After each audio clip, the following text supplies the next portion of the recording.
রাজনীতিতে মৃত্যু কোনো নীরব ঘটনা না।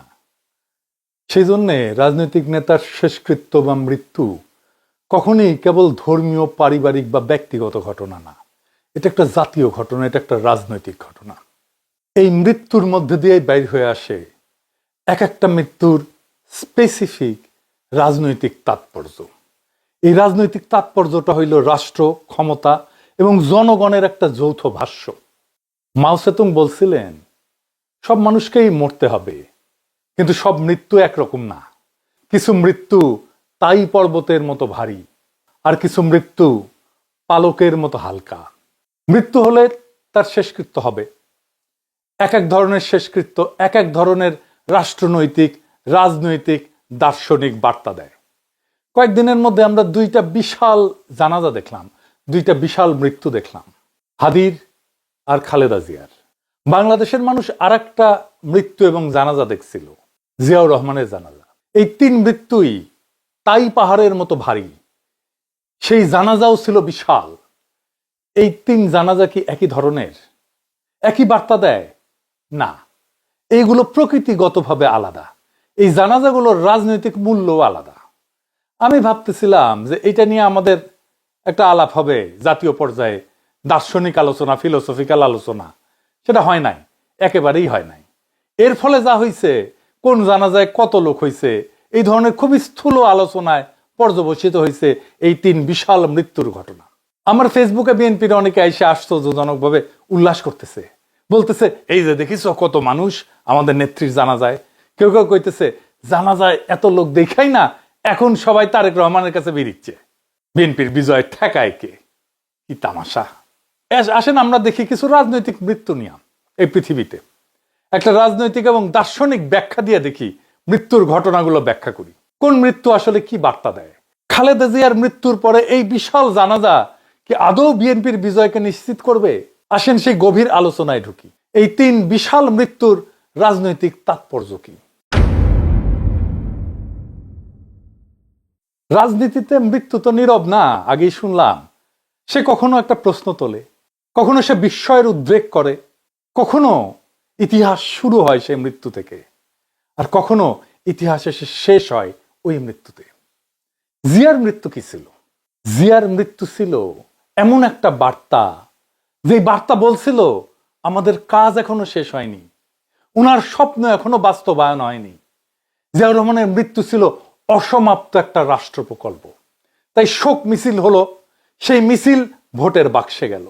সাত্তার সাহেবের মতো অথর্ব দুর্বল ব্যক্তি বিপুল ভোটে নির্বাচিত হলেন এবং এরশাদের এক ধমকেই রাষ্ট্র ক্ষমতা ত্যাগ করলেন। জিয়ার জানাজায় যারা গেছিল তারা জিয়ার অসমাপ্ত কর্তব্য সম্পাদনের আকাঙ্ক্ষা নিয়ে ম্যান্ডেট দিতে গেছিল। তখনকার রাজনৈতিক নেতৃত্ব জিয়ার ঐতিহ্যকে ঊর্ধ্বে তুলে ধরছিল। একই ধরনের মৃত্যু বেনজির ভুট্টোর। তার দল ভোটে জিতে ক্ষমতায় আসে, উনি যখন মারা গেছেন তখন তিনি ক্ষমতায় নাই।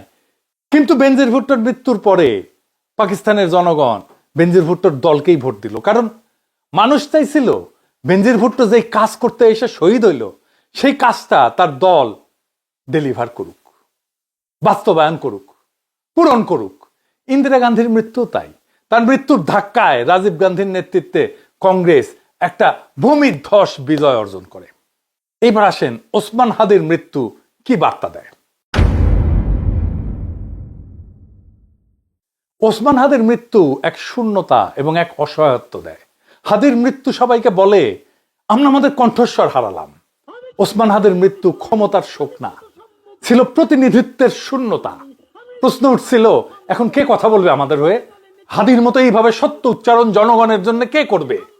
কে সাধারণ মানুষের হয়ে, সাধারণ মানুষের মধ্যে থেকে উঠে গিয়া ক্ষমতাকে চ্যালেঞ্জ করবে? হাদির জানাজায় এসছিল মূলত তরুণেরা। তরুণেরা আসছিল হাদির আদর্শ থেকে আদর্শ গ্রহণ করতে। ওইটা একটা ইতিহাসের শুরু। জিয়ার মৃত্যু ছিল ইতিহাসের মাঝখানে, হাদির মৃত্যু হলো ইতিহাসের শুরু। হাদির যেরকম মৃত্যু ছিল, একই ধরনের মৃত্যু ছিল মার্টিন লুথার কিং এর। এই দুইজনের মৃত্যুতেই তৈরি হয়েছিল একটা প্রতিনিধিত্বের ভ্যাকুয়াম, শূন্যতা। দুইজনেই ক্ষমতার শীর্ষেও ছিলেন না, রাষ্ট্রের আনুষ্ঠানিক কেন্দ্রেও ছিলেন না, কিন্তু সাধারণ মানুষের ভাষার প্রতিনিধি ছিলেন। তাদের মৃত্যুতে ক্ষমতার ভারসাম্য বদলায়নি, কিন্তু জনগণের মধ্যে তার কণ্ঠস্বর হারানোর শোক তৈরি হয়েছে। মানুষ প্রশ্ন করছে অসহায়ের মতো, উনি না থাকলে এই কথাগুলো কে বলবে? আজকে বলে না, হাদির মৃত্যুতে কে আমাদের মতো হয়ে এইভাবে কথা বলবে? কে আমাদের জন্য এইভাবে কথা বলবে? হাদির মৃত্যুতে এসে বলে না সবাই, কে এইভাবে এত সাধারণভাবে আমাদের কথাগুলো আবার বলবে? এইবার আসেন খালেদা জিয়ার মৃত্যু নিয়ে। খালেদা জিয়ার মৃত্যু একটা কমপ্লিটলি ডিফারেন্ট বার্তা দেয়। উনি রাজনীতিতে সক্রিয় ছিলেন না দীর্ঘদিন। ওনার মৃত্যুটা আসলে কি কি বার্তা দেয়? ওনার মৃত্যুটা আসলে কিসের প্রতীক? এই যে বিশাল জানাজা, এটা আসলে আমাদেরকে কি বলে, জাতিকে কি বলে? ওনার মৃত্যু একটা রাজনৈতিক অধ্যায়ের শেষ। খালেদা জিয়ার জানাজায় মানুষ ছিল অনেক, কিন্তু ওখানে রাজনীতি ছিল না, কারণ এটা ছিল ইতিহাসের সমাপ্তি, এটা কোনো সূচনা ছিল না। এখানে একটা প্রজন্ম তাদের কালেকটিভ স্মৃতির সাথে বিচ্ছেদের বেদনা সবার সাথে ভাগ করে নিতে আসছিল। এইটাকে বলে হিস্টোরিক্যাল ক্লোজার। একটা অধ্যায় শেষ হয়ে গেল আমাদের প্রজন্মের জন্য, আমাদের দেশের জন্য। এটা শুধু খালেদা জিয়ার জীবনের, রাজনৈতিক জীবনের সফল পরিসমাপ্তিই না, যেই জনগোষ্ঠী খালেদা জিয়া আর জিয়ার রাজনীতি করে আসছে তাদের সাথেও একটা হিস্টোরিক ক্লোজার।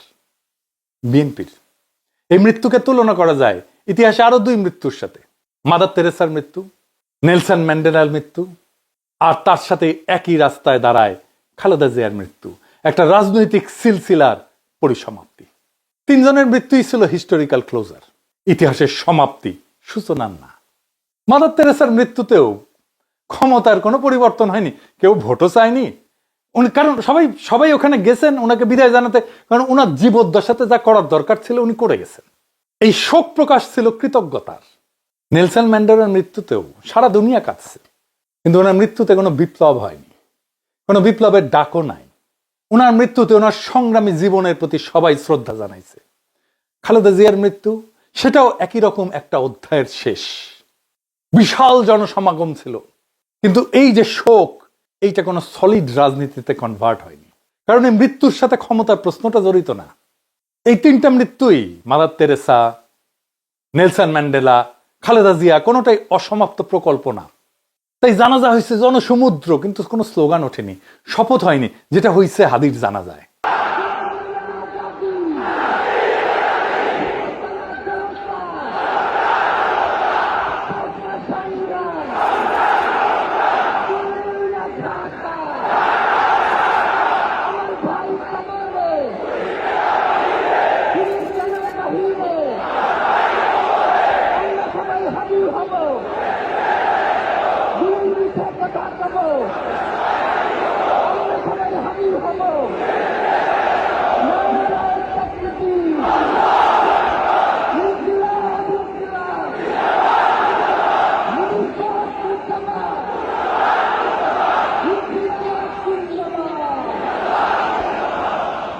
পার্থক্যটা শুধু এখানে, একইভাবে মাদার তেরেসার মৃত্যুতে একটা নৈতিক যুগের ক্লোজার হয়েছে, ম্যান্ডেলার মৃত্যুতে এক ঐতিহাসিক সংগ্রামের ক্লোজার হয়েছে, হিস্টোরিক ক্লোজার, আর খালেদা জিয়ার মৃত্যুতে হিস্টোরিক ক্লোজার হয়েছে একটা রাজনৈতিক অধ্যায়ের। এমনকি তারেক রহমানের বক্তব্য বা নজরুল ইসলাম খানের বক্তব্য ছিল ওনার রাজনৈতিক জীবনের স্মরণ। আমি মরহুমা বেগম খালেদা জিয়ার বড় সন্তান তারেক রহমান। আমি আজকে এখানে উপস্থিত সকল ভাইয়েরা এবং বোনেরা যারা উপস্থিত আছেন, মরহুমা বেগম খালেদা জিয়া জীবিত থাকাকালীন অবস্থায় যদি আপনাদের কারো কাছ থেকে কোনো ঋণ নিয়ে থাকেন, দয়া করে আমার সাথে যোগাযোগ করবেন, আমি সেটি পরিশোধের ব্যবস্থা করব ইনশাআল্লাহ।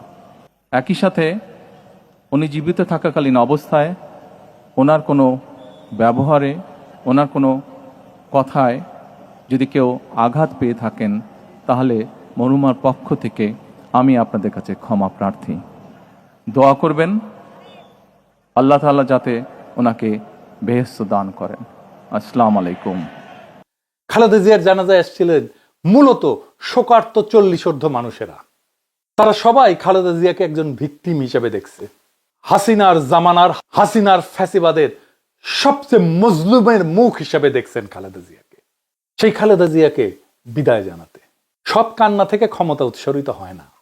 কিছু মৃত্যু ইতিহাসের ক্লোজার হয়, ভবিষ্যৎ খুলে দেয় না। এগুলোই সেই মৃত্যু যেগুলো পাহাড়ের মতো ভারী কিন্তু নীরব। আমি আবেগকে অস্বীকার করতেছি না, প্রচুর আবেগ ছিল, আমাদের ভালোবাসা ছিল, শোক ছিল, কান্না ছিল, শ্রদ্ধা ছিল, কিন্তু এই আবেগটা রাজনৈতিক না, এই আবেগটা ঐতিহাসিক, হিস্টোরিক। আবার ধরেন কখনো কোনো মৃত্যু ভয় দেখায়, মেসেজ একটাই, এই পরিণতি মনে রেখো, এই মৃত্যু মানুষকে রাস্তায় নামায় না, নীরব করে দেয়। শেখ মুজিবের মৃত্যু ছিল সেই রকম ভয় দেখানো মৃত্যু, ক্রসফায়ারে হতভাগ্যদের মৃত্যু ওই রকম ভয় দেখানো মৃত্যুই ছিল। আজকের আলোচনার সবচেয়ে কঠিন কথাটা এখন বলতেই হয়, এই যে ভিড়, এই যে জনসমুদ্র, এরা ভোটের লাইনে দাঁড়ানো মানুষ না। এই ভিড় কোনো শপথ নিতে আসেন, এই ভিড় ভবিষ্যৎ চাইতে আসেন, এই ভিড় আসছে বিদায় দিতে, শ্রদ্ধা জানাতে। এই জানাজা বিএনপির শক্তির প্রমাণ না, এই জানাজা বিএনপির হিস্টোরিক্যাল ক্লোজার। এই মানুষগুলো খালেদা জিয়ার সাথে শুধু একজন নেত্রীকে না, নিজেদের রাজনীতিকেও নীরবে কবর দিয়ে গেল। এই জানাজা কোনো অসমাপ্ত রাজনৈতিক প্রকল্পের জানাজা না, এটা ছিল এক সমাপ্ত রাজনৈতিক প্রকল্পের বিদায়, শেষ বিদায়, হিস্টোরিক্যাল ক্লোজার। একটা প্রজন্মের রাজনৈতিক স্মৃতির শেষ দেখা। এই ভিড় আসলে শক্তি না, এই ভিড় আসলে বেদনা, এই কান্না আসলে সেই রাজনীতির বিদায় যেই রাজনীতির মূর্ত প্রতীক ছিলেন বেগম খালেদা জিয়া। এই মানুষগুলা খালেদা জিয়ার সাথে শুধু একজন নেত্রীকে না, নিজেদের রাজনৈতিক জীবনকেও নীরবে কবরে দিয়ে আসছেন। কোনো স্লোগান ওঠেনি, কোনো শপথ হয়নি, কোনো ভবিষ্যৎ আঁকা হয়নি। আর যেখানে ভবিষ্যৎ আঁকা হয় না সেখানে রাজনীতি জন্মায় না। এই যে জনসমুদ্র আসছে, তারা শুধু খালেদা জিয়াকেই না, তারা বিএনপিকেও বিদায় জানাচ্ছে আনন্দের সাথে না, বরং বেদনার সাথে। কারণ যেই বিএনপি বাংলাদেশের আধিপত্যবাদের বিরুদ্ধে একটা শক্তিশালী রাজনৈতিক শক্তি হয়ে উঠছিল, সেই রাজনীতিকেই আজকের বিএনপি ত্যাগ করছে। সেই জন্য যেই প্রজন্ম বিএনপি করে আসছে তারা আজকে বিএনপি করতে পারতেছে না। যে প্রজন্ম বিএনপি করে আসছে, ভোট দিয়ে আসছে, তারা আজকের বিএনপির রাজনীতি আর করতে পারবে না, করা সম্ভব না। আজকের তরুণেরা তো বিএনপি করে না, তারা নতুন রাজনৈতিক শক্তির পিছনে দাঁড়াইতেছে, নতুন রাজনৈতিক দল তৈরি করতেছে। আর যারা পুরনো বিএনপি, তারাও আজকে বিএনপির সাথে চিরবিচ্ছেদ ঘটালো। তাদের সকলের জন্যই খালেদা জিয়া ছিলেন সেই বন্ধন যা তাদেরকে খুব দুর্বল করে হইলেও বেঁধে রাখছিল বিএনপির সাথে এতদিন। সেই বন্ধন ওই জানাজার দিনে একেবারে ছিন্ন হয়ে গেল। বিএনপির সাথে ওই প্রজন্মের সম্পর্ক শেষ। এটাই ছিল সেই দিনের পুরনো বিএনপি প্রজন্মের সুতীব্র বেদনার উৎস, ওই জনতার দ্বিগুণ বেদনার উৎস। এই ভিড়, এই জনস্রোত, এই প্লাবন, এই জনসমুদ্র বিএনপির পুনর্জন্মের সংকেত না। এই ভিড়, এই জনসমুদ্র বিএনপির শেষ স্মরণ। যারা আজ এই ভিড় দেখে উল্লাস করছে, তারা বুঝতে পারতেছে না ইতিহাস কখনো কান্না দিয়ে ক্ষমতা দেয় না। ইতিহাস ক্ষমতা দেয় তখনই যখন শোক প্রশ্নবোধক হয়, পূর্ণচ্ছেদ হয় না। আর খালেদা জিয়ার জানাজা ছিল একটা স্পষ্ট নীরব পূর্ণচ্ছেদ।